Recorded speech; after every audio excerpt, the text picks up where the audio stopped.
హుండీలో ఐఫోన్ పడిన ఘటనలో భక్తుడికి షాక్ ఇచ్చింది తమిళనాడు దేవాదాయ శాఖ.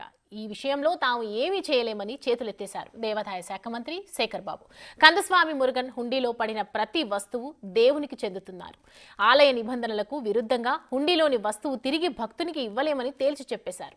ధార్మిక ఆచారాలు, ఆలయాల సంప్రదాయాల ప్రకారం హుండీలో పడిన ప్రతిదీ దేవుడికే చెందుతుందని, వాటిని తిరిగి ఇవ్వటానికి నిబంధనలు అనుమతించవని వివరించారు.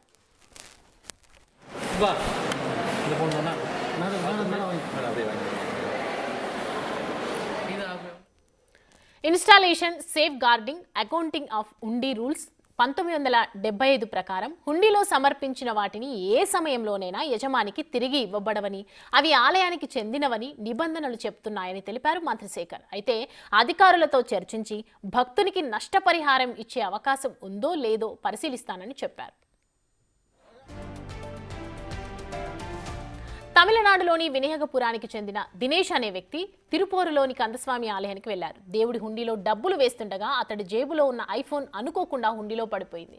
ఈ విషయాన్ని అతడు గుడి యాజమాన్యం దృష్టికి తీసుకువెళ్లి తన ఫోన్ ఇప్పించమని కోరారు. అయితే ఫోన్ హుండీలో పడింది కాబట్టి ఇప్పుడు అది ఆలయ ఆస్తి కిందికి వస్తుందని పేర్కొంటూ అధికారులు అతడి అభ్యర్థనను సున్నితంగా తిరస్కరించారు. ఎట్టి పరిస్థితుల్లో ఫోన్ను తిరిగి ఇచ్చేదే లేదని స్పష్టం చేశారు.